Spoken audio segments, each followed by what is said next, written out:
The little blue dot pulsed on my phone screen, a steady, rhythmic heartbeat mocking the frantic chaos in my own chest.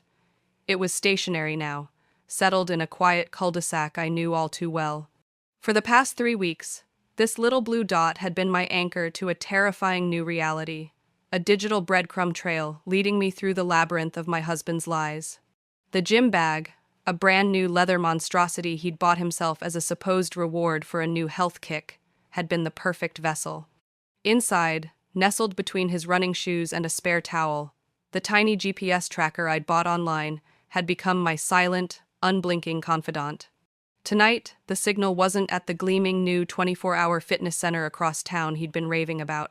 It wasn't at his office, where he claimed to be pulling yet another late night. It was on a street I could drive with my eyes closed, a street filled with memories of childhood laughter and summer barbecues. I killed the engine a block away, the silence in my car screaming louder than the accusations in my head. My breath fogged the cold glass of the driver's side window as I stared at the house. My sister's house. The blue dot was inside. Marcus's sleek black sedan was parked in the driveway, tucked discreetly behind my sister Sarah's minivan, almost as if it were hiding. A wave of nausea washed over me. Sarah. Was he with my sister? The thought was so monstrous, so fundamentally impossible, that my mind rejected it even as my heart hammered against my ribs. No, Sarah was in Chicago for a dental conference until tomorrow morning. She'd called me from her hotel room just a few hours ago. So who was Marcus visiting in her empty house? My feet moved before my brain could protest, carrying me across the damp lawn, my shoes sinking slightly into the manicured grass. The living room blinds were drawn, but a thin sliver of light escaped from the side of the bay window. I crept closer, my body moving with a stealth I didn't know I possessed, my world shrinking to that single illuminated slit. I pressed my eye to the cold glass, peering into the familiar warmth of my sister's living room. And then I saw them. He wasn't with my sister, he was with my niece, my Chloe. My beautiful, brilliant 19-year-old niece, the girl I had practically raised, the girl who called me her second mom. She was curled up on the sofa, her head resting in Marcus's lap. His hand was stroking her hair, the gesture so tender, so intimate, it stole the air from my lungs. She looked up at him, her face illuminated by the soft glow of the television, and smiled. It was a smile I had never seen on her face before, a smile of adoration and secret knowledge. Marcus leaned down and kissed her, a long, lingering kiss that was not avuncular, not familial, but deeply, sickeningly romantic. The world didn't crumble, it shattered. The sound was deafening, but only I could hear it. Every memory, every shared laugh, every promise whispered in the dark for 15 years became shards of glass, and I was standing barefoot in the wreckage. They thought I was a fool. They thought I was blind. They were about to find out that the woman they had so carelessly broken was about to become the architect of their ruin. 3 months earlier, my world had been a masterpiece of comfortable certainties. My name is Clara, and for 15 years, I had been the enviably happy wife of Marcus Thorne. We had the sprawling suburban house, the matching luxury cars, and the kind of easy, time-worn affection that other couples seem to strive for. Marcus was a partner at a successful architectural firm, a man whose quiet confidence and sharp intellect had captivated me from our very first meeting. I was a freelance art historian, a career that allowed me the flexibility to nurture our home and, more importantly, to be the constant, stable presence in the life of my niece, Chloe. Chloe was the daughter I never had. My sister Sarah had her young, and with a demanding career as a surgeon, she'd relied on me heavily. I was there for Chloe's first steps, her first day of school, her first heartbreak. I was the one she called with giddy excitement when she was accepted into the university's pre-law program. When she'd moved into her dorm last fall, Marcus and I had helped her decorate, him expertly assembling flat-pack furniture while I arranged photos on her desk. He had always been the perfect uncle, the cool one who slipped her a $50 bill and offered sage advice about professors and internships. "You're so lucky, Aunt Clara," Chloe had said just this past summer, lounging by our pool. "Uncle Marcus is the best. He's like the gold standard of husbands." I had smiled, my heart swelling with a familiar, easy pride. Our life wasn't just good, it was a fortress, built on a foundation of mutual respect, shared history, and what I had foolishly believed was unshakable trust. But even the strongest fortress can be undone by betrayal from within. The first cracks in that foundation were so small I barely registered them. It began with music. Marcus, a man whose musical taste had been firmly cemented in the classic rock of his youth, suddenly developed an intense interest in obscure indie bands and auto-tuned pop artists. "Just trying to stay current, honey," he'd chuckled when I'd raised an eyebrow at the playlist booming from his car stereo. It was the same music Chloe was always trying to get me to listen to. Then came the gym. For years, I had tried to get him to join the local fitness club with me. Suddenly, he was an enthusiast, but not for our neighborhood gym. He'd joined a trendy, high-end facility across town, one known for its young, beautiful clientele. "They have better equipment," he'd explained, already packing a brand new leather gym bag. "And the classes are more challenging." His work hours began to stretch later and later, the gym a convenient excuse for his absence from the dinner table. His phone, which had once been communal property, was now perpetually attached to his hand, the screen angled away from me, a new, complex passcode locking it down. When I gently questioned the sudden need for such privacy, his response was swift and sharp. "It's for work, Clara. Client confidentiality. You wouldn't understand." The words stung, creating a distance between us that hadn't existed before. I tried to dismiss it all as a midlife crisis, a man in his late 40s trying to reclaim a piece of his youth. It was easier to believe that than to confront the unsettling whispers of doubt that had begun to echo in the quiet corners of my mind. The whispers grew louder a few weeks later. I was sorting through a pile of receipts for our accountant when I found one from Aperture, a chic, incredibly expensive new restaurant downtown that was notoriously difficult to get into. The bill was for 2 people and included a bottle of champagne I didn't recognize. "Oh, that," he'd said dismissively when I asked. "Client dinner. Had to wine and dine a potential investor." It was a plausible explanation, one I was desperate to believe. But that night, as I scrolled mindlessly through social media before bed, a post from Chloe made my blood run cold. It was a photo of a beautifully plated dessert, the restaurant's unique logo clearly visible on the plate. Aperture. The caption read, "Best surprise dinner ever. Feeling so spoiled." My thumb hovered over the image, my mind racing to connect the dots while simultaneously trying to tear them apart. It had to be a coincidence. It was a popular place. She could have gone with anyone, a friend, a new boyfriend she hadn't told us about. I forced myself to close the app, the logical part of my brain battling the frantic, terrified part that was screaming a warning. When I tried to talk to Marcus about it the next morning, his reaction solidified my growing fears. He didn't get defensive, he got concerned. "Honey, are you feeling okay?" he asked, his brow furrowed with what looked like genuine worry. "You seem a little on edge lately. First the questions about my phone, now a restaurant receipt. It's not like you to be so suspicious." He was turning it back on me, expertly painting my valid questions as paranoia. "Maybe you're just stressed," he continued, his voice soft and reasonable. "This new project you're working on sounds intense. Maybe you should take a break, book a spa day." It was textbook gaslighting, a masterful performance designed to make me doubt my own perception of reality. And to my shame, it almost worked. I spent the next week questioning myself, wondering if I was inventing problems, if I was becoming the jealous, insecure wife I'd always pitied. Marcus, sensing his advantage, began to subtly reinforce this narrative. He'd make small, cutting remarks, disguised as jokes. "Careful, Clara. That second glass of wine might make you emotional," he'd say at a dinner party, making me feel reckless and unstable. He started criticizing my clothes, my hobbies, suggesting I needed to get out more and find a passion. He was chipping away at my confidence, piece by piece, isolating me in a prison of self-doubt. The most painful part of this slow-motion demolition was Chloe's role in it. She had always been my staunchest ally, my mini-me. But now, she was distant, evasive. Our weekly coffee dates were canceled with flimsy excuses.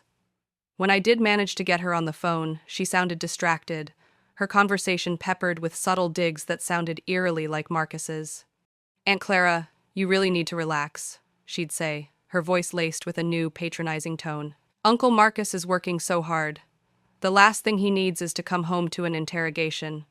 The dual nature of the betrayal was a unique and devastating form of torture. The two people I loved and trusted most in the world were working in concert, not just to deceive me, but to convince me that I was the one who was broken. They weren't just having an affair, they were systematically dismantling my identity. I felt like I was losing my mind, adrift in a sea of uncertainty, with no one to throw me a lifeline. I was drowning, and the hands pushing me under were the very ones I would have reached for to save me. The breaking point, when it came, was not a dramatic explosion but a quiet digital confirmation. It was our 15th wedding anniversary. I had spent days planning the perfect evening, booking a table at the restaurant where he had proposed, buying a new dress, arranging for his favorite bottle of vintage Merlot to be waiting for us. An hour before we were supposed to leave, he called. "Clara, honey, I am so sorry." His voice was a mask of regret. "This deal just blew up. I have to go back to the office. I'll make it up to you this weekend, I promise." The disappointment was a physical blow, but I swallowed it, just as I had been swallowing my doubts and fears for weeks. I told him I understood. I told him to take his time. I canceled the reservation, put the expensive wine back in the rack, and spent our anniversary eating leftovers in front of the television, feeling pathetic and alone. Later that night, unable to sleep, I found myself scrolling through social media again, a masochistic habit I couldn't seem to break, and there it was. One of Chloe's sorority sisters had posted a series of videos from a concert downtown. In the third video, a sweeping shot of the cheering crowd, I saw them. It was for less than a second, a blurry, pixelated image, but it was undeniably them. Marcus and Chloe, standing close together in the swaying crowd, his arm wrapped around her waist, her head tilted towards his. The work emergency was a lie. The client dinner was a lie. The new gym was a lie. Everything was a lie. In that moment, the fog of self-doubt that had enveloped me for months finally dissipated, burned away by the white-hot certainty of betrayal. The old Clara, the trusting wife and devoted aunt, died in the cold blue light of that phone screen. The woman who took her place was someone I didn't recognize. She was cold, she was clear-eyed, and she was utterly, terrifyingly furious. My grief was a silent, violent storm, but on the other side of it was a strange and unfamiliar calm. I wasn't just going to cry. I wasn't just going to confront them. That would be too easy, too clean. They had orchestrated a campaign of psychological warfare against me.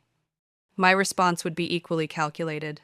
The next morning, I went online and, with trembling hands, ordered the smallest, most powerful GPS tracker I could find, along with a miniature audio recorder. My path was clear. I would not give them the satisfaction of a screaming match. I would not allow them to gaslight me again. Instead, I would become a scientist of my own heartbreak. I would observe, I would document, and I would gather irrefutable proof. They had underestimated me. They had mistaken my kindness for weakness, my trust for naivety. They were about to learn that a woman with nothing left to lose is the most dangerous opponent of all. My new life began with a trip to the mall. I needed a hiding place for the GPS tracker, and Marcus's new leather gym bag was the perfect Trojan horse. While he was in the shower, I unzipped the inner lining, tucked the tiny black square inside, and carefully stitched it shut. It was invisible, a silent witness to his every move. I began documenting his life with the meticulousness of an archivist. I created a password-protected folder on a new, untraceable laptop. I screenshotted every suspicious social media post. I downloaded our credit card statements and highlighted every charge for hotels, fancy restaurants, and jewelry stores I'd never seen. I cross-referenced his supposed work schedule with the real-time data from the GPS. The lies formed a complex, damning tapestry.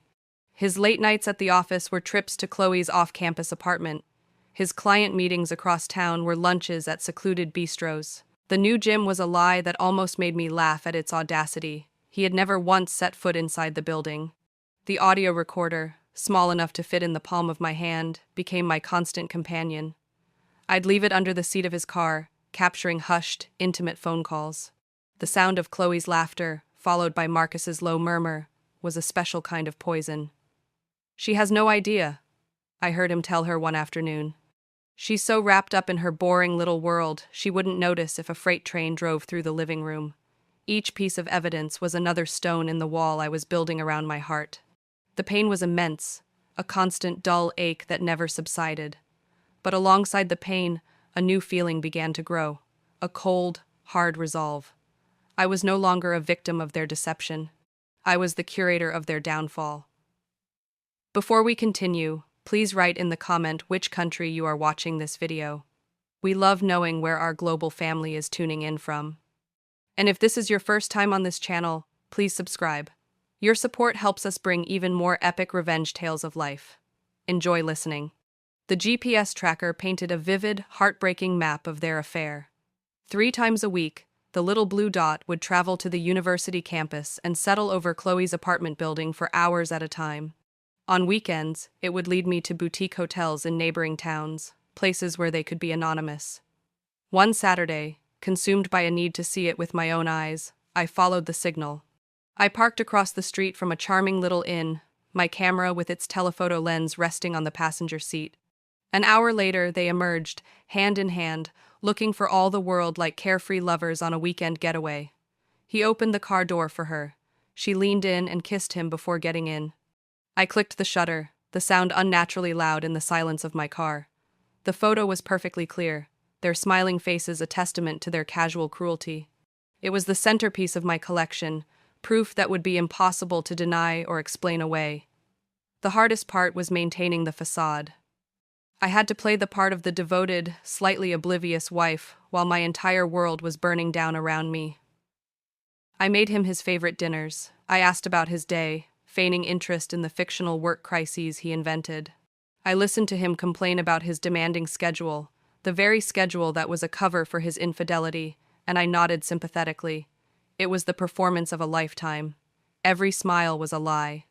Every touch was a betrayal. I was living in a house with a stranger, a man who looked like my husband but was capable of a level of deceit I could never have imagined. My relationship with my sister, Sarah, became a minefield of dramatic irony. She was completely oblivious, wrapped up in her demanding career. She'd call me, exhausted after a long shift, and talk about Chloe. "I'm so glad she has you and Marcus," she'd say, her voice thick with gratitude. "I worry that I'm not there for her enough, but I know you two are. Marcus has been such a wonderful influence on her, helping her with her law school applications, giving her career advice." Each word was a dagger. I wanted to scream the truth down the phone line, to shatter her happy ignorance, but I couldn't. Not yet. Revealing the affair now would only create chaos. Marcus and Chloe would deny it, paint me as hysterical, and my sister, desperate to believe the best of her daughter and brother-in-law, might even side with them. I had to wait. I had to choose the time and place. I had to control the narrative. The perfect opportunity presented itself a few weeks later. Sarah was turning 50, a milestone, and she wanted to celebrate with a big party at our house. "You're so much better at this stuff than I am, Clara," she'd said. "Please, will you host it for me? It would mean the world." The request was a gift from the vengeful gods of fate, a party at my house. With all of our family, our closest friends, Marcus's business partners, and Chloe's college friends in attendance, it was the perfect stage for the final act of this tragedy. I threw myself into the party planning with a manic energy that everyone mistook for sisterly devotion. I hired caterers. I ordered a towering cake. I booked a string quartet. I sent out beautifully designed invitations. On the surface, I was the perfect hostess, creating a beautiful celebration for the sister I loved. But behind the scenes, I was a general planning a strategic assault. The centerpiece of the evening would be a slideshow tribute to Sarah, a collection of photos from her life. I spent hours scanning old pictures, creating a touching montage of her childhood, her wedding, the birth of Chloe, her successful career. But I was also creating a second slideshow, a secret one stored on a separate USB drive. This one wasn't filled with happy memories. It was filled with my evidence, the photo of them at the hotel, screenshots of their text messages I'd managed to capture from his unlocked laptop, a map created from the GPS data showing their secret meetings, complete with dates and times. I even hired a professional videographer, telling everyone it was to capture the memories of Sarah's special night. Marcus was thrilled with the idea. "What a wonderful tribute, honey," he said, kissing my cheek. "You're so thoughtful." He had no idea the camera would be there to capture his own destruction.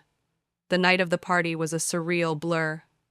Our house, once a sanctuary of love and trust, was now a theater of lies. It was filled with laughter and music, the air thick with the scent of expensive perfume and catered food. I moved through the crowd in a new black dress, a sheath of armor that made me feel powerful and untouchable. I smiled. I accepted compliments on the decor. I played the part of the gracious hostess. Marcus was in his element, the charming host, a drink in one hand, the other often finding its way to the small of Chloe's back as they moved through the crowd. They were bold, buoyed by the certainty of their secret. They exchanged knowing glances over the heads of unsuspecting guests, their arrogance a palpable force. Chloe, dressed in a red dress that was far too mature for a 19-year-old, looked radiant and triumphant. She hugged me, whispering in my ear, "Everything looks amazing, Aunt Clara. You've really outdone yourself." Her hypocrisy was so profound, it was almost impressive. I saw my sister Sarah, her face glowing with happiness, surrounded by people who loved her. A pang of guilt shot through me. The fallout from tonight would devastate her. But the truth, however painful, was better than the elaborate lie she was living. The time for the tribute finally arrived. I tapped a glass for attention, and a hush fell over the room. I stood by the large projection screen we had set up in the living room, a microphone in my hand. "I want to thank you all for coming to celebrate my incredible sister, Sarah," I began, my voice clear and steady. Marcus beamed at me from the front of the crowd, Chloe standing proudly by his side. "Sarah has taught me so much in her life. But tonight, I want to talk about what our whole family has taught me about the meaning of love, loyalty, and, most importantly, trust." My eyes met Marcus's. He smiled, completely oblivious to the double meaning in my words. The first slideshow began. Sweet, sentimental photos of Sarah flashed across the screen, set to her favorite classical music. People laughed and cried. Sarah dabbed at her eyes with a napkin. It was perfect.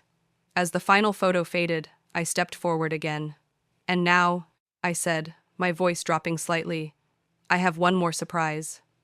A special tribute to the two people who have recently taught me the most profound lessons about commitment and family values." I saw a flicker of confusion on Marcus's face. I pulled the second USB drive from my pocket and handed it to the videographer with a calm nod. The screen went black for a moment, and then a new image appeared. It was the photo from the hotel. Marcus and Chloe, hand in hand, smiling with the bliss of their betrayal. A collective gasp sucked the air out of the room. The silence was absolute, a perfect, horrified vacuum. Then, the slideshow continued. A screenshot of a text from Marcus to Chloe. "Can't wait to see you tonight. Clara has no idea." Another from Chloe to Marcus. "She's so naive. It's almost sad." Then, the GPS map, a spider web of their secret meetings, each location marked with a date. The string quartet had stopped playing. The only sound was the quiet, relentless click of the slideshow advancing. My sister Sarah was staring at the screen, her face a mask of disbelief and dawning horror. Her mouth was open, but no sound came out. Marcus was frozen, his face ashen, his eyes wide with the terror of a man watching his life detonate in real time. Chloe had started to sob, her hands covering her face, her beautiful red dress now looking like a garish costume. The final image was a close-up of the hotel receipt, the charge for a romance package clearly visible. The screen went black. I turned to face the room of stunned faces. "So, I'd like to propose a toast," I said, my voice ringing with a cold, clear power I didn't know I possessed. "To my husband, Marcus, and my niece, Chloe. May they find in each other the loyalty and trust they so clearly couldn't find with the rest of us." The ensuing chaos was everything I had expected. Sarah finally found her voice, a primal scream of pain and rage directed at her daughter. Marcus's business partners were staring at him with open disgust. Friends were backing away from him as if he were contagious. I stood calmly in the eye of the hurricane I had created. I walked over to Marcus, who was still standing, paralyzed, by the screen. "I have already filed for divorce," I said, my voice low and for his ears only. "My lawyer has copies of everything you just saw, and much more. The locks will be changed tomorrow. Get out of my house. I then turned to Chloe, who was being held by her hysterical mother. I looked at the girl I had loved like a daughter, her face streaked with tears and shame. I hope it was worth it, I said. And with that, I walked out of the living room and into my kitchen, leaving them to the ruins. The 6 months that followed were a blur of legal proceedings and emotional reconstruction. The divorce was swift and brutal for Marcus. Faced with irrefutable evidence of infidelity and what my lawyer termed extreme emotional cruelty, he didn't dare fight me. I kept the house, a significant portion of his assets, and, most importantly, my dignity. The scandal had decimated his professional reputation. His firm bought him out, and I heard through the grapevine that he was struggling to find work. His perfect life, built on a foundation of my trust, had crumbled to dust. Chloe dropped out of college. Her relationship with her mother was shattered.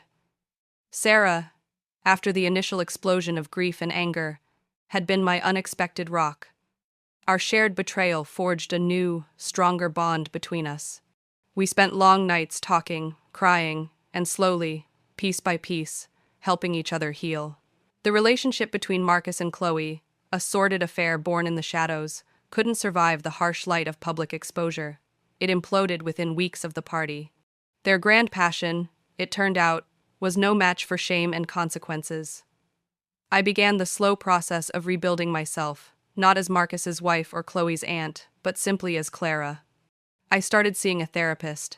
I reconnected with old friends I had neglected. I threw myself into my work, finding solace in the quiet, orderly world of art history. I was learning to live in the silence of the house, a silence that was no longer lonely, but peaceful. I was discovering a strength I never knew I possessed, a resilience forged in the fires of the deepest betrayal. 3 years after the party, my life is unrecognizable, in the best possible way. The house that was once a theater of lies is now my sanctuary, filled with light, art, and the laughter of true friends. I sold my freelance business and accepted a position as a senior curator at a prestigious art gallery downtown. The work is challenging and fulfilling, and for the first time in my adult life, my identity is entirely my own. My sister and I are closer than ever. The wound of Chloe's betrayal will likely never fully heal for her, but she has found a way to move forward. Chloe eventually re-enrolled in a different university in another state. She sends stilted, apologetic letters to her mother, but she has never tried to contact me. I am okay with that. Some betrayals are too profound for forgiveness. I see Marcus occasionally, a ghost from a past life. He looks older, diminished. We never speak. There is nothing left to say. I am not bitter. The rage has long since cooled, leaving behind a hard-won wisdom. I learned that trust is a precious, fragile thing, and that some people are not worthy of it. I learned that my own intuition is my most reliable guide. But the most important lesson was this: sometimes, the worst thing that can happen to you is the very thing that sets you free. They thought they were breaking me, but they were actually liberating me. They freed me from a life that was comfortable but small, a life lived in the shadow of a man I thought I needed. By taking everything, they gave me the greatest gift of all, the chance to discover who I could be when I was finally, truly, on my own. And that woman, I've discovered, is stronger, happier, and more alive than I ever could have imagined.